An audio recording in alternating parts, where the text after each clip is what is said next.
Morning sir. അതെ, നിയമം ഉണ്ടാക്കി വെച്ചിരിക്കുന്നത് ജനങ്ങൾക്ക് വേണ്ടി മാത്രമല്ല, നമുക്കും കൂടിയാണ്. ഇതൊരു ഹോസ്പിറ്റൽ അല്ലേടോ. ഒരു പോലീസുകാരൻ ഇവിടെ നിന്ന് സീറ്റ് വലിച്ചാൽ നാട്ടുകാർ ഓപ്പറേഷൻ തിയേറ്റർ കയറി സീറ്റ് വലിക്കും. താൻ റിപ്പോർട്ട് എടുത്തോ? റിപ്പോർട്ട് സാറ് വന്നിട്ട് എഴുതാന്ന് കരുതി.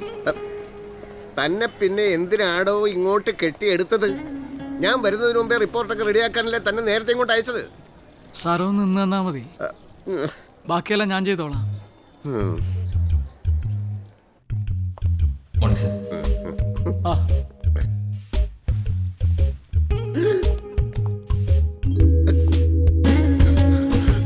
തലയ്ക്ക് ഈ ഭാഗത്തേറ്റ അടിയുടെ ആഘാതത്തിലാണ് ബ്ലഡ് പടർന്ന് ബ്രെയിനിലെത്തിയതും അവിടെ ക്ലോട്ടായതും. പിന്നീട് ഇവിടെയും ഇവിടെയും.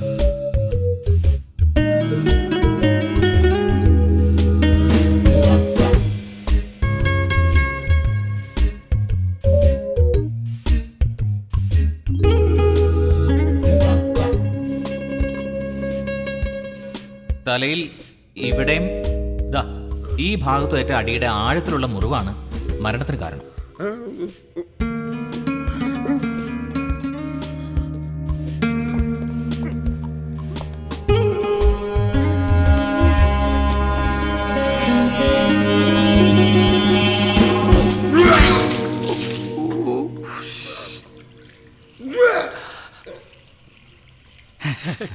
ഈ അടുത്ത കാലത്തെ ആലപ്പുഴയും സ്ഥലം മാറി വന്നാണ്. അതിൻ്റെ ഒരു പരിചയക്കറവാണ്.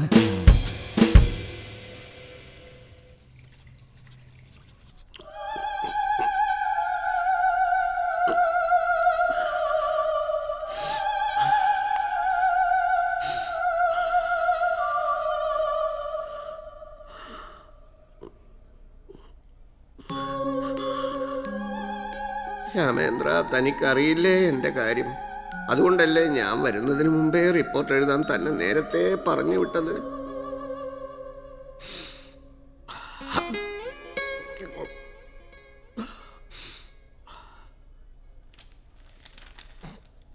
ഭക്ഷണം കഴിച്ചു കഴിഞ്ഞ് വിപിന സന്ധ്യയും റെസ്റ്റോറൻറ്റിൽ നിന്ന് ഇറങ്ങി കാറിൽ കയറി ഫ്ലൈറ്റ് ലാൻഡ് ചെയ്യുന്നത് കാണാൻ സംഭവ സ്ഥലത്ത് വന്ന് നിന്നു.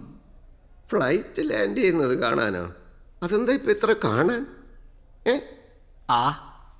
അതിനടുത്തൊരു ബൈക്കിൽ 2 ചെറുപ്പക്കാർ വന്ന് നിൽക്കുകയും അതിലൊരാൾ വിപിനെ ആക്രമിക്കുകയും അതുവഴി വന്ന മറ്റൊരാൾ അവരെ രക്ഷിക്കുകയും അക്രമിയെ പിടികൂടാൻ ശ്രമിക്കുകയും ചെയ്യുന്നു. എന്നിട്ട് എനിക്കൊന്നും അറിയില്ല. പെട്ടെന്നുണ്ടായ ഷോക്കിൽ ഞാൻ ആകെ തകർന്നു പോയി. എന്താ ചെയ്യണ്ടെന്ന് അറിയാതെ അരച്ചു നിൽക്കായിരുന്നു ഞാൻ.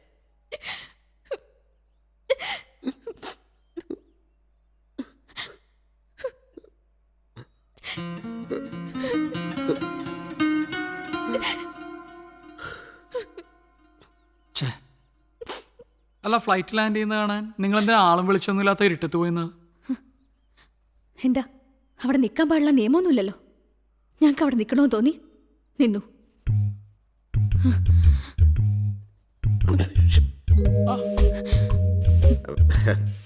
Okay okay, sorry, police procedure.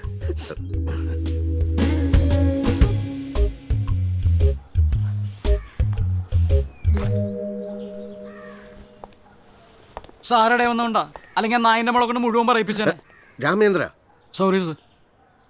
അവരെ അങ്ങനെ ക്വസ്റ്റ്യൻ ചെയ്യാൻ തക്ക തെളിവൊന്നും അവർക്കെതിരെ നമ്മുടെ പക്കലില്ലല്ലോ. പിന്നെന്തിനാ താൻ ഇത്തരം കടുത്ത പ്രയോഗങ്ങൾ നടത്തുന്നേ? അവരെ രക്ഷിച്ചു എന്ന് പറയുന്ന ഒരാളുണ്ടല്ലോ, ഡീറ്റെയിൽസ് കയ്യിലില്ലേ? അയാളെ ഒന്ന് കണ്ടു കളയാം. Okay sir.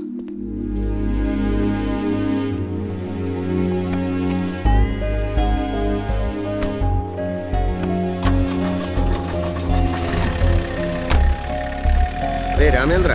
സർ, റാം. തൻ്റെ അച്ഛനും അമ്മയുടെ പേരല്ലേ രാമേന്ദ്രൻ? അതിനെന്താ കുഴപ്പം? ഞാൻ ഒച്ച വെച്ച് ബൈക്ക് നിർത്തി അവരുടെ അടുത്ത് എത്തുമ്പോഴേക്കും അവൻ എന്നെ ഒരു വടിയെടുത്തടിച്ചു. ഞാൻ തിരിച്ചു അടിച്ചു. അവൻ ഓടി, ഞാൻ പുറകെ ഓടി. ഒരടി അവന് ശരിക്കും കൊണ്ടു. രക്തവും വരുന്നുണ്ടായിരുന്നു. ആ വടിയുടെ അറ്റത്തെ രക്തപ്പാട് സാറും കണ്ടതല്ലേ. പക്ഷെ അവൻ രക്ഷപ്പെട്ടു. അതേ സ്ഥലത്ത് കൃത്യസമയത്ത് താനെങ്ങനെ എത്തിയിടോ? പറയടോ രാമേന്ദ്ര. അതേ സ്ഥലത്ത് കൃത്യസമയത്ത് താങ്കൾ എങ്ങനെ എത്തിപ്പെട്ടു സർ? ആ സ്ഥലത്ത് നിന്ന് 1 കിലോമീറ്റർ കഴിഞ്ഞ് എൻ്റെ വീടായി. ആ വഴി എനിക്ക് വീട്ടിലെത്താൻ പറ്റൂ. വേറെ എന്തെങ്കിലും അൺയൂഷ്വലായിട്ട് തോന്നിയോ? ഇല്ല സാർ, അയാളുടെ ബോധം പോയിരുന്നു, ഒരുപാട് രക്തവും. ആ പെൺകുട്ടിയാണെങ്കിൽ ആകെ ഒരു ഷോക്കിലായിരുന്നു. മൊബൈലിൽ ഒത്തിരി മെസ്സേജസ് വന്നിട്ടും ആ പെൺകുട്ടിയൊന്നും കേൾക്കുന്നുണ്ടായിരുന്നില്ല. അത്രയ്ക്ക് ഷോക്കിലായിരുന്നു.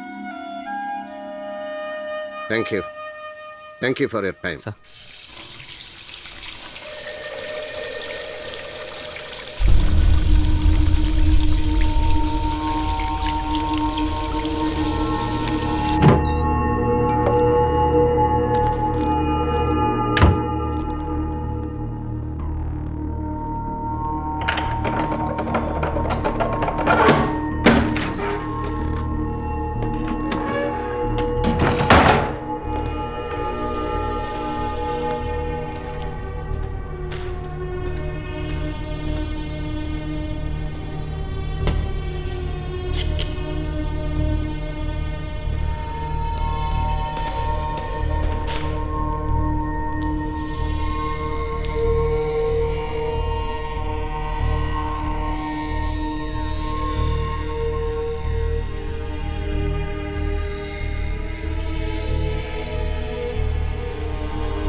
ഈ ഒരു കോൾ സമ്മറി വെച്ചാണോ നിങ്ങൾ എന്നെ കോർണർ ചെയ്യാൻ നോക്കുന്നത്? ഹലോ, ഫോൺ ചെയ്തതിനല്ല, ഇത് ചെയ്ത മാനുവലിനെ കൃത്യം നടക്കുന്നതിന് തൊട്ടു മുമ്പ് നിങ്ങൾ മെസ്സേജ് അയച്ചു. എന്തിനായിരുന്നു? അതിനുള്ള ഉത്തരം നിങ്ങൾ പറഞ്ഞാൽ പറ്റൂ. അതിന് ഇമാനുവൽ ഞങ്ങളുടെ ഒരു നല്ല സുഹൃത്തായിരുന്നു. പക്ഷെ അവന് വിപിനോട് എന്ത് വൈരാഗ്യം ഉണ്ടായിരുന്നെന്ന് എനിക്കറിയില്ല.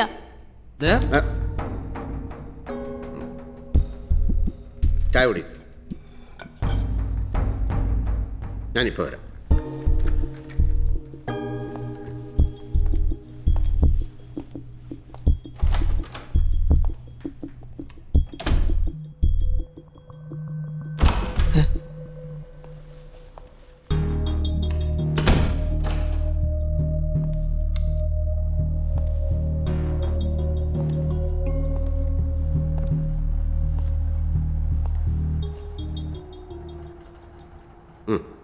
വേണ്ട സർ.